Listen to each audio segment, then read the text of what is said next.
यह कहानी त्रेता युग की है। उस समय श्रवण कुमार नाम का एक बालक था। उसके माता पिता अंधे थे और उन्होंने श्रवण को कई मुसीबतों का सामना करते हुए पाला था। श्रवण कुमार बचपन से ही अपने माता पिता का बहुत आदर करता था। जैसे जैसे श्रवण बड़ा होता गया, उसने घर की जिम्मेदारी अपने कंधों पर ले ली। वह रोजाना सुबह उठकर सबसे पहले अपने माता पिता को स्नान कराने के लिए तालाब से पानी भरकर लाता था। इसके बाद वह तुरंत जंगल की ओर लकड़ियां बीनने जाता। फिर लकड़ियां लाने के बाद श्रवण चूल्हा जलाकर माता पिता के लिए खाना बनाता था। श्रवण को इतनी मेहनत करते देख उसकी माँ हमेशा उसे टोकती थी। वह कहती थी, श्रवण बेटा, तुम इतना सारा काम अकेले क्यों करते हो? खाना तुम मुझे बनाने दिया करो, मैं आसानी से बना लूंगी। इसके बदले तुम थोड़ा आराम कर लिया करो। माँ की इन बातों को सुनकर श्रवण कुमार कहता, नहीं माँ, मैं ये सारे काम आप लोगों के लिए ही तो करता हूँ।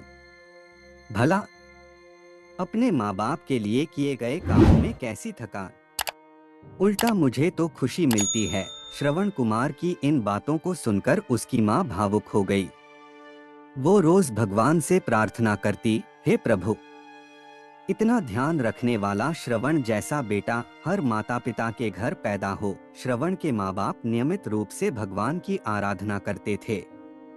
वह उनके लिए फूल और पूजा की अन्य सामग्री लाता, फिर खुद भी बिना देर किए माता पिता के साथ पूजा में शामिल हो जाता था। श्रवण कुमार धीरे धीरे बड़ा हुआ और जल्दी से घर के कार्यों को खत्म करके बाहर काम पर निकल जाता था। एक दिन श्रवण अपने माता पिता के साथ बैठा था। तभी उन्होंने श्रवण से कहा, बेटा, तुमने हमारी हर ख्वाहिश पूरी की है। अब हमारी केवल एक ही इच्छा है जिसे हम पूरी करना चाहते हैं। यह सुन श्रवण ने उनसे पूछा, ऐसी कौन सी इच्छा बाकी है जिसे आप पूरा करना चाहते हैं? आप केवल आदेश दें, मैं आपकी हर ख्वाहिश को पूरा करूंगा। इस पर श्रवण के पिता ने कहा, बेटा, अब हम बूढ़े हो चुके हैं और हम चाहते हैं कि मरने से पहले तीर्थ यात्रा के लिए जाएं। भगवान के शरण में जाकर हमें सुकून की प्राप्ति होगी। अपने माँ बाप की बात सुनकर श्रवण कुमार सोचने लग गया कि वह उनकी इस इच्छा को कैसे पूरा करेगा। उस समय बस और ट्रेन की सुविधा नहीं थी, साथ ही उसके माता पिता देख भी नहीं सकते थे। ऐसे में उन्हें तीर्थ यात्रा कराना भला कैसे संभव हो पाता। तभी श्रवण कुमार को एक तरकीब सूझी। वह तुरंत बाहर गया और वहां से 2 बड़ी टोकरी लेकर आया।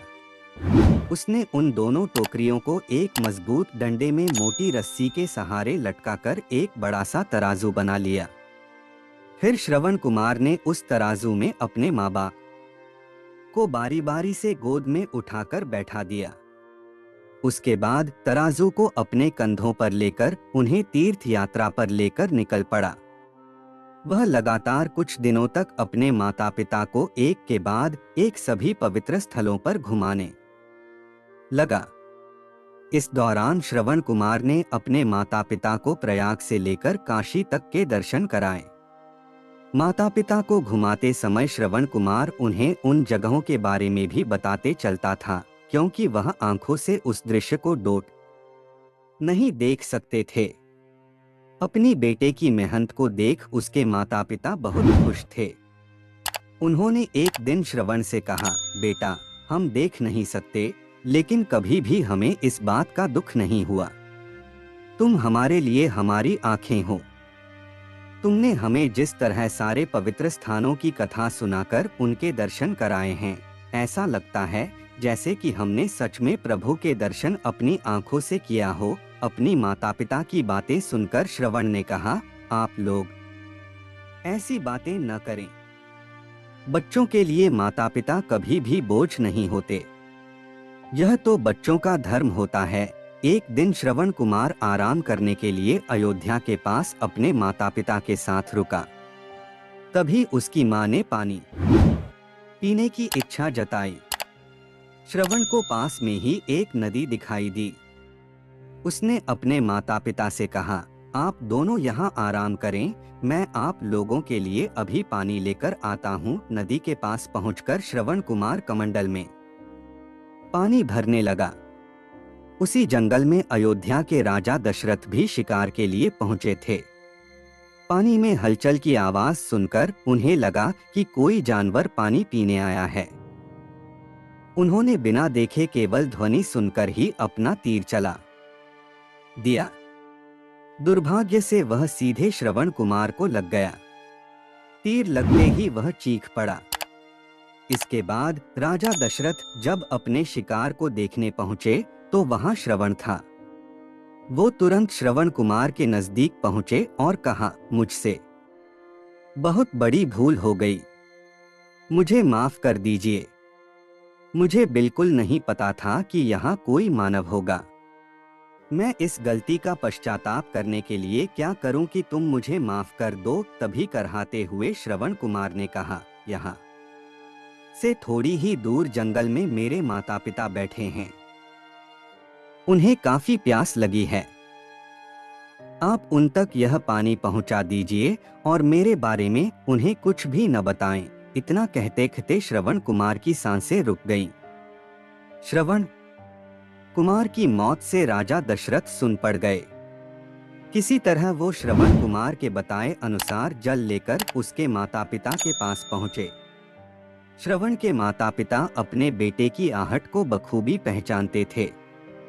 जब राजा दशरथ उनके करीब पहुंचे तो उन्होंने आश्चर्य से पूछा, तुम कौन हो और हमारे श्रवण को क्या हुआ?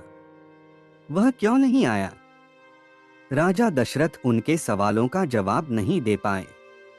उन्होंने चुपचाप पानी उनकी तरफ बढ़ा दिया। तभी श्रवण की मां ने चिंतित स्वर में जोर से कहा, तुम कौन हो और मेरा बेटा कहाँ है? ये बताते क्यों नहीं हो?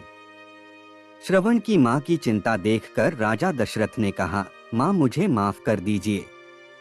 शिकार करने के लिए मैंने जो तीर चलाया था वो सीधे आपके बेटे श्रवण को जा लगा। उसने मुझे आप लोगों के बारे में बताया, इसलिए मैं यहाँ पानी लेकर चला आया। इतना कहकर राजा दशरथ चुप हो गए। राजा दशरथ की बात सुनकर श्रवण की मां जोर जोर से रोने लगी। उन दोनों ने अपने बेटे की मौत के गम में राजा दशरथ के लाए हुए पानी को हाथ तक नहीं लगाया। श्रवण के पिता ने तभी राजा दशरथ को पुत्र वियोग का श्राप दे दिया। कुछ ही देर बाद श्रवण के माता पिता ने अपने प्राण त्याग दिए। बताया जाता है कि श्रवण कुमार के पिता के श्राप के परिणाम स्वरूप ही राजा दशरथ को अपने पुत्र राम से दूर रहना पड़ा था। राजा दशरथ के इस श्राप को पूरा करने के लिए ही भगवान राम को 14 वर्षों का वनवास हुआ, जिसका माध्यम दशरथ की पत्नी कैकेयी बनी। श्रवण के पिता की ही तरह राजा दशरथ भी अपने बेटे से दूरी को बर्दाश्त नहीं कर पाए और उन्होंने अपने प्राण त्याग दिए। कहानी से सीख, हर बच्चे को अपने माता पिता की सेवा श्रवण कुमार की तरह ही निस्वार्थ भाव से करनी चाहिए। यही उनका सबसे बड़ा कर्तव्य है।